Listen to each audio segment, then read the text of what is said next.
Walau apapun kenyataan dan juga reaksi daripada mana-mana pihak berkenaan dengan Kabinet Kerajaan Perpaduan ini, Kabinet sudah pun terbentuk, maka ini masanya untuk bekerja. Dan esok Perdana Menteri menyatakan bahawa akan ada satu mesyuarat khas Kabinet Kerajaan Perpaduan. Tetapi apakah yang akan dibincangkan, apakah hasilnya, apakah jangkaannya dan apakah analisis yang boleh kita nantikan hasil daripada mesyuarat tersebut. Kita dapatkan pandangan dan analisis daripada tamu dalam talian ketika ini. Tuan Mujibur Abdul Muiz, Fellow Kursi Institusi Raja-Raja Melayu UiTM. Esok mesyuarat akan dilaksanakan. Tuan Mujibur, apakah jangkaan dan juga keutamaan yang seharusnya digariskan oleh Perdana Menteri dan juga Kabinet?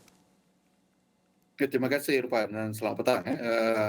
Dalam hal ini mungkin kita boleh merujuk kepada apa yang telah diperkatakan oleh Perdana Menteri ketika rapat umumnya bersama rakyat di Tambun baru-baru ini sebelum beliau mengumumkan kabinet yang mengatakan bahawa pertemuan khas pada esok hari ini adalah bagi beliau untuk menetapkan peraturan baru kepada seluruh jemaah menteri terutamanya dalam 4 perkara yang beliau tekankan iaitu cara setiap ahli jemaah menteri itu mengurus kementerian masing-masing, bagaimana mereka ataupun tata cara dan tata kelola mendampingi dan bekerjasama erat dengan penjawat awam. Kemudian penetapan cara untuk keseluruhan jemaah menteri ini membuat pengumuman berkaitan dengan dasar-dasar kerajaan secara kolektif, dan sudah tentu juga yang paling penting adalah bagaimana tata cara baru seluruh jemaah menteri dalam bekerja agar tidak berbelanja dari melebihi kadar yang sepatutnya. Saya rasa 4 perkara ini barangkali akan menjadi ketetapan utama dalam pertemuan pertama Perdana Menteri dan seluruh jemaah menteri esok, dan sudah tentulah kita sebagai rakyat mengharapkan bahawa ketetapan ini menjadi satu kerangka tadbir urus dan tata kelola bagi keseluruhan jemaah menteri, memandangkan ini adalah satu kerajaan campuran yang dibentuk berdasarkan perpaduan, dan sudah tentulah apa juga pengalaman dan juga template yang pernah mereka lalui sebagai menteri kabinet sebelum ini, baik sama ada ketika bersama dengan Perikatan Nasional, bersama Barisan Nasional ataupun bersama Pakatan Harapan satu ketika dahulu, itu berkali tidak boleh dipakai dalam konteks ini, memandangkan ini adalah kerajaan campuran, maka sudah tentu kepimpinan dan kuasa Perdana Menteri itu ditagih bagi memastikan ada satu kerangka dan struktur yang tetap bagi keseluruhan jemaah menteri itu supaya mereka boleh mematuhinya, dan dengan pematuhan itu kerjasama erat di antara mereka dan ketetapan-ketetapan lain yang berkembang daripada mesyuarat esok hari ini akan membantu jemaah menteri itu berkhidmat dengan lebih fokus kepada kementerian dan portfolio masing-masing. Di situ sebenarnya ada juga kebimbangan memandangkan ini bukannya kerajaan seperti kerajaan sebelum ini kali pertama ia berlaku apabila seteru menjadi rakan kongsi dalam satu kabinet yang dipengerusikan oleh Datuk Seri Anwar Ibrahim. Oleh itu adakah kemungkinan esok mesyuaratnya akan jadi lebih panjang kerana bukan sahaja untuk menentukan dasar dan juga alat tuju tetapi juga masa harus diambil untuk suai kenal di antara figura-figura politik di dalam kabinet tersebut. Ya, saya setuju Irfan. Memandangkan ini adalah kali pertama kepada semua jemaah menteri itu duduk semeja, memandangkan mereka ini adalah parti-parti yang berbeza dan berseteru sebelumnya. Maka sudah tentu ada 2 perkara yang perlu diperhatikan. Satu, kekuatan dan karisma Perdana Menteri itu sendiri dalam memastikan kabinet yang bekerja di bawah beliau itu mampu untuk mematuhi dan mengikuti arahan serta ketetapan yang dipersetujui bersama. Dan kedua, bagaimana menteri-menteri kabinet ini di sebalik mereka adalah parti-parti yang berseteru, mesti sentiasa diperingatkan bahawa sebagai kabinet, prinsip collective responsibility itu ataupun tanggungjawab kolektif mereka itu kepada bukan saja kementerian tetapi juga sebagai satu unit, sebagai kabinet, mereka itu mesti boleh bergerak sebagai satu pasukan, di mana sebagai sebuah pasukan walaupun berbeza parti-parti politik dan ideologi dan serta pendekatan sebelumnya, ini perlu segera dibuang, dikikis bagi memastikan mereka ini bukan saja boleh bertindak sebagai satu unit yang harmoni tetapi juga dalam masa sama boleh berkompromi dan sentiasa kekal dalam konteks mereka itu punya satu tanggungjawab kolektif yang mengikat setiap menteri itu terhadap keputusan kabinet, di mana apa juga refleksi mereka sebagai parti ataupun identiti tersendiri, tetapi mereka adalah sebagai kabinet persekutuan, kabinet perpaduan. Ini perlu ditentukan hal itu dunia esok, di mana kekuatan Perdana Menteri itu karismanya ditagih bagi memastikan semua menteri-menteri ini boleh tunduk dan juga boleh mematuhi peraturan dan perkembangan seterusnya selepas ini, dan dalam masa yang sama juga mesti diperingatkan pergerakan menteri pada ketika ini bukan lagi secara parti tetapi secara kolektif sebagai sebuah kerajaan perpaduan. Dan bila sebut tentang karisma, setiap kali berlakunya perubahan ataupun transisi kepimpinan khususnya Perdana Menteri, pastinya akan diperkenalkan jenama baharu, dasar baharu, polisi baharu, imej baharu. Jadi adakah untuk mesyuarat esok ini ia akan juga dibangkitkan, jenama baharu akan diperkenalkan dan juga dasar-dasar sedia ada? Adakah akan berlaku perubahan memandangkan seperti mana kita tahu Datuk Seri Anwar Ibrahim mempunyai idea reformasi yang berbeza dengan kepimpinan sebelum ini, dan sejauh mana ia akan memberikan kesan kepada tindakan-tindakan kerajaan untuk menyelesaikan isu-isu utama rakyat ketika ini? Ini saya rasa perlu di dalam konteks sekarang ini tidak melihat kepada rhetorical politik yang berlebihan. Ya, sebagaimana sebelumnya kita melihat naik saja Perdana Menteri baru datang dengan jenama dan ekspresi politik yang dianggap sebagai sinonim dengan mana-mana Perdana Menteri. Dikala pada satu ketika hakikat bahawa keterdesakan keperluan dan yang memerlukan satu pendekatan dasar isu politik yang penting itu sangat didambakan oleh rakyat.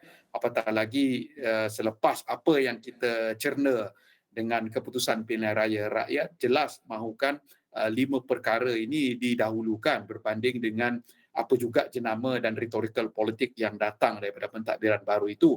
Yang mana rakyat perlukan adalah kestabilan politik daripada parti-parti politik yang memegang kuasa. Sudah tentu ini menjadi cabaran kepada kerajaan perpaduan memandangkan kita berada di dalam satu kerajaan campuran di mana kedudukan parti-parti itu sangat rapat, dan juga mana-mana parti yang barangkali boleh terjejas dengan isu-isu yang tidak sepatutnya akan menarik sokongan dan sudah tentu boleh menjejaskan sokongan. Di sebalik pada ketika ini Datuk Seri Anwar mensifatkan kerajaan yang dipimpin beliau walaupun kerajaan perpaduan tapi mempunyai majoriti yang bergaya. Ya, tapi majoriti yang bergaya itu tidak dibentuk berdasarkan satu parti tetapi gabungan pelbagai parti. Jadi kestabilan politik itu sangat didambakan bergantung kepada karisma dan juga kekuatan dan juga kesepaduan pimpinan yang ditunjukkan oleh Datuk Seri Anwar Ibrahim. Sudah tentu kestabilan politik akan membawa kepada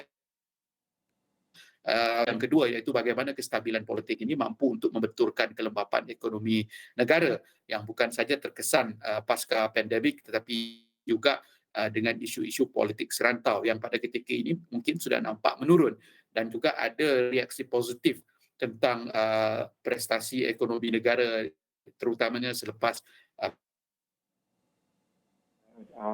taraf rating yang baik di peringkat antarabangsa selepas pembentukan kerajaan itu dibentuk.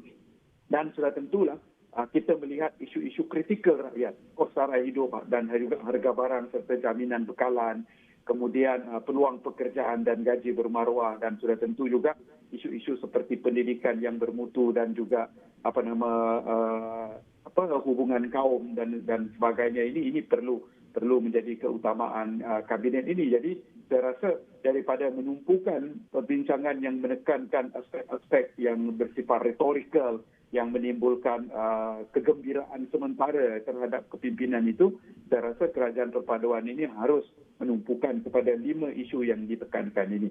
Bagaimana ini perlu dilakukan? Sudah tentulah kita menagih kepada saiz kabinet yang kecil ini yang menggabungkan pelbagai kepakaran dan kemahiran, didokong dengan bagaimana kabinet yang kecil ini mampu untuk mendamping dan bekerjasama baik dengan penjawat awam yang kukuh, dan juga kepimpinan berwawasan Datuk Seri Anwar Ibrahim sebagai orang yang berpengalaman dan orang yang mempunyai jaringan baik di peringkat antarabangsa untuk digambling bagi memastikan kinerja ini membentuk satu kespaduan yang baik dan berjaya mengeluarkan negara daripada 5 perkara yang kita bincangkan tadi, Pak. Baik, antara juga perkara yang disebut oleh Tuan Mujibu ialah berkenaan dengan majoriti yang bergaya 19 Disember nanti. Akan ada satu sidang parlimen yang mana undi percaya akan dikemukakan, tetapi sejauh manakah dalam tempoh tersebut Kabinet boleh meyakinkan rakyat dan juga negara lain khususnya bahawa ini merupakan Kabinet berfungsi? Kita akan sambung perbincangan kita selepas ini. Kita akan berehat seketika kembali selepas ini.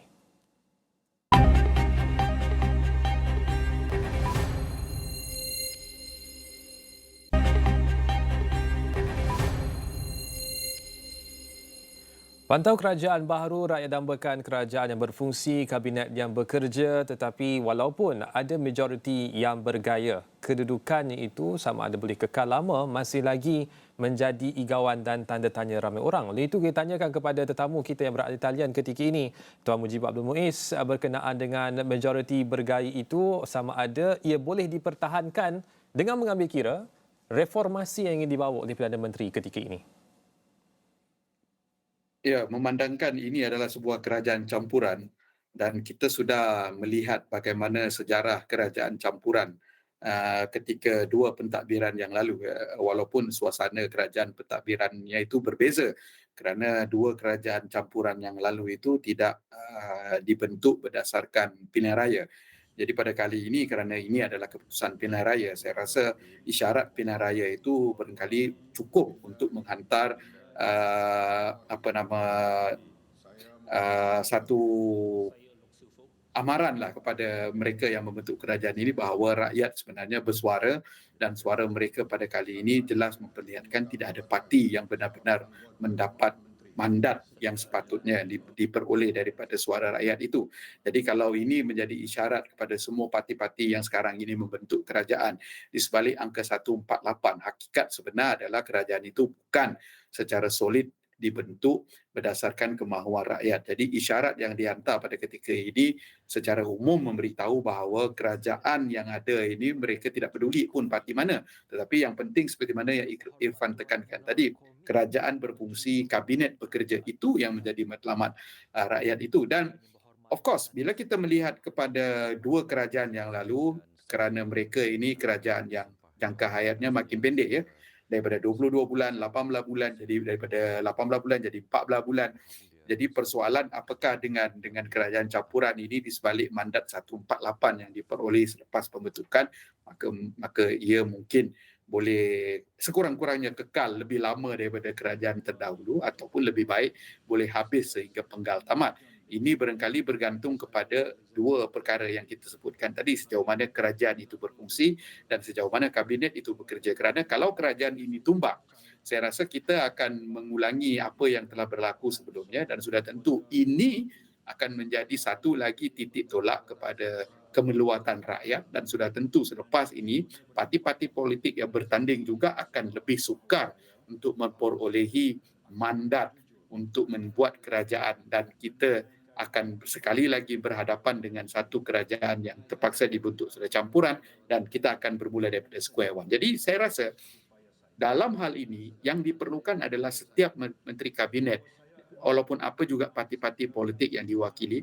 untuk menumpukan fokus bekerja dalam masa yang sama juga melupakan persengketaan dan kalau boleh bentuklah satu keharmonian kerjasama, at least meletakkan kepentingan negara di hadapan dan secara perlahan menunjukkan prestasi yang dimampukan kerana prestasi mereka sebagai ahli kabinet akan secara tidak langsung memberi ruang dan peluang untuk menaikkan saham parti politik masing-masing, menimbulkan keyakinan dan kepercayaan bahawa mereka ini adalah menteri yang berkebolehan. Maka secara en blok itu mungkin memerhatikan bagaimana prestasi menteri daripada Barisan Nasional, menteri daripada GPS, menteri daripada Pakatan Harapan. Jadi secara en blok itu akan menimbulkan keyakinan bahawa mereka ini kalau mungkin diberi kepercayaan, diberi peluang parti untuk secara menerima mandat secara besar di dalam pilihan raya yang seterusnya, akan membolehkan mereka ini membentuk satu kerajaan yang sinerginya lebih mantap kerana mereka betul bergerak secara en blok kepartian berbanding terpaksa membentuk kerajaan campuran seperti sekarang. Jadi saya rasa mahu tidak mahu isyarat telah dihantar oleh rakyat, maka kalau kerajaan yang sedia ada masih lagi juga tidak daripada apa yang berlaku sebelumnya di dalam pilihan raya ini. Saya rasa kita tidak akan selesaikan masalah ini, melainkan kabinet itu perlu berfungsi secara tuntas dan kerajaan itu juga perlu menjadi kerajaan yang cekap dengan menjadikan sinergi kerjasama di antara semua ahli terbaik yang boleh diberikan, dan masa yang sama juga perlu bekerjasama erat dengan pentadbiran awam bagi memastikan kecekapan pentadbiran awal ini boleh diutilisasikan dengan baik oleh semua pihak. Baik, dan antara perkara yang dinantikan oleh rakyat adalah bagaimana kerajaan akan menyusun semula bajet 2023 yang masih belum lagi diluluskan. Kalau ikut pengalaman tahun 1999, ia akan dibentangkan sekitar Februari tahun berikutnya. Tetapi persoalan yang dibangkitkan di waktu ini ialah berkenaan dengan sejauh mana bajet tersebut akan dimanfaatkan untuk menyusun semula ekonomi, reset our economy dan juga masa yang sama boleh menyelesaikan masalah-masalah isu kos sara hidup yang mana antara fokus utama Perdana Menteri ketika ini, dan sejauh manakah Menteri Kabinet memahami aspirasi tersebut dan tidak meletakkan cita-cita politik melebihi daripada kehendak rakyat ketika ini. Ya, salah satu perkara yang diperhatikan sudah tentulah bajet. Kerana bajet ini adalah bagaimana cara kerajaan untuk mengagihkan pendapatan negara itu dan memastikan pengagihan itu benar-benar tersasar dan mampu mencapai matlamat bajet yang digariskan. Jadi kita dalam hal ini harus memberikan sedikit masa dan kepercayaan kepada Menteri Keuangan serta ahli kabinet untuk sama-sama berbincang dan menyusun semula apa juga cara dan pandangan mereka rasa perlu untuk mengemukakan bajet 2023 ini bagi memastikan dasar-dasar utama yang cuba digariskan oleh kerajaan, iaitu kecekapan, penjimatan kos, ya, dan juga perbelanjaan yang benar-benar dioptimumkan dan juga disasarkan itu boleh dicapai dalam konteks ini. Kita barangkali mengharapkan agar bajet yang ada itu benar-benar fokus kepada isu-isu yang penting, iaitu tentang memperbaiki kelembapan ekonomi negara, ya, kos sara hidup dan juga harga barang, peluang pekerjaan dan gaji bermaruah, jaminan harga bekalan barang, dan sudah tentu juga untuk menyegarkan kembali ekonomi kita dan seterusnya menjadi asas kepada dasar-dasar ekonomi yang tuntas, seperti mana yang kita tahu dasar kompetitif pasaran kita ini yang semakin melemah, ya, dan juga kadar persaingan competitive edge kita dengan jiran-jiran juga kita sudah semakin tidak baik, ya. Jadi saya rasa ini barangkali kita perlu fikirkan dan menjadikan bajet itu sebagai kerangka asas untuk bergerak daripada bajet itu menuju kepada dasar-dasar ekonomi yang tuntas sebenarnya. Saya rasa dalam hal ini kita harus beri masa, Irfan, kepada seluruh ahli kabinet untuk memikirkannya, memandangkan kita sudah ada barisan kabinet itu dan kita harus percaya dengan kemampuan dan kebolehan mereka bagi memikirkan yang terbaik dengan kita, kerana jelas mereka tidak ada masa yang banyak, ya, untuk melakukan hal-hal yang terlalu retorik ini. Mereka harus fokus bekerja, ya, di sebalik harapan dan juga peluang yang telah diberikan oleh rakyat ini. Tuan Mujibur, dari sudut politiknya, esok ketika selepas daripada sesi mesyuarat khas Kabinet, adakah kita akan mendapat pengkhabaran berkenaan dengan keputusan Kabinet gaya Datuk Seri Anwar Ibrahim, ataupun sekali lagi kita akan dimaklumkan keputusan Kabinet gaya perpaduan ataupun keputusan yang menyantuni perbezaan parti politik dalam Kabinet itu sendiri? Ya, mana-mana pemerhati politik barangkali faham bahawa selalunya kabinet ini akan dibentuk berdasarkan personality Perdana Menteri itu sendiri. Ini menjadi asas kepada kerangka kerajaan di mana personality Perdana Menteri, pemikirannya, ideologinya, hala tujuannya itu menjadi kebanyakannya menjadi asas kepada perjalanan dan juga tata cara berkerajaan. Walau bagaimanapun kita melihat Datuk Seri Anwar ini sebagai Perdana Menteri, mungkin kita tidak dapat lari daripada melihat faktor personality Datuk Seri Anwar itu akan disuntik di dalam kerajaannya kerana beliau adalah Perdana Menteri. Di sebalik kerajaan yang dibentuk itu adalah kerajaan campuran. Cuma mungkin kita mahu melihat bagaimana personality dan idea Datuk Seri Anwar Ibrahim yang kita kenali sebagai orang yang mendukung reformasi, good governance, yang mahukan dasar-dasar ekonomi yang lebih progresif, ya, dan dia sudah terjemahkan ini dengan melantik banyak muka-muka baru, orang-orang muda dalam kabinet, terutamanya apabila kita melihat anggota-anggota kabinet yang mewakili parti Pakatan Harapan di dalam itu, ya, ada Rafizi di situ, ada Dr. Halid Zaliha di situ, ada Fadlina Siddiq di situ, ada Nik Nazmi di situ, ada Hana Yu, ada Anthony Lok. Ini saya rasa mereka-mereka yang dilihat sebagai mampu untuk perform dan mereka yang progresif. Walaupun mungkin Hana Yu dan juga Anthony Lok itu sudah pernah menganggotai kabinet DPS sebelumnya berbanding dengan nama-nama yang disebut sebelumnya, tapi kita berharapan bahawa mereka ini adalah muka-muka baru, idea-idea punya juga akan baru, mungkin tampil dengan pendekatan yang lebih kreatif dan segar. Ya, sekurang-kurangnya itu sudah dijelaskan menjelaskan bagaimana personality Anwar Ibrahim itu telah berada di dalam kabinet itu, tetapi bagaimana juga parti-parti lain itu mengimbangi kemampuan dan juga bersaing dengan kemampuan menteri-menteri yang dibawa oleh PH ini, terutamanya daripada Barisan Nasional, daripada GPS, ya, kerana mereka ini pernah menganggotai menteri dan survive di kalangan kabinet Barisan Nasional, Perikatan Nasional, BN dan PN sebelumnya. Jadi saya mahu melihat bagaimana kebolehan, kepakaran, pengalaman, keterujaan ini digabungkan di bawah kepimpinan Datuk Seri Anwar Ibrahim dan dijelmakan sebagai kabinet perpaduan ala Anwar Ibrahim. Ini mungkin yang kita mahu perhatikan selepas daripada perbincangan dan penentuan hala tuju kerajaan daripada mesyuarat khas kabinet besok. Terima kasih Tuan Mujibur Abdul Muiz, Fellow Kursi Institusi Raja-Raja Melayu UiTM, berkongsi pandangan berkenaan dengan jangkaan sesi mesyuarat khas Kabinet esok, yang mana ini merupakan mesyuarat kali pertama Perdana Menteri mempengerusikan mesyuarat Kabinet bersama dengan semua menteri-menteri lantikan baru. Terima kasih sekali kita ucapkan kepada tamu kita. Bagi anda, terus ikuti perkembangan berkenaan dengan kerajaan baharu ini menerusi semua saluran Astro Awani juga portal Astro Awani. Kita bawakan kepada anda Diary 100 Hari Pantau Kerajaan Baharu untuk anda ikuti perkembangan setiap hari dan untuk anda juga memberikan komentar dan pandangan anda. Sekian sahaja untuk waktu ini. Saya Irfan Faruqi. Sampai jumpa lagi.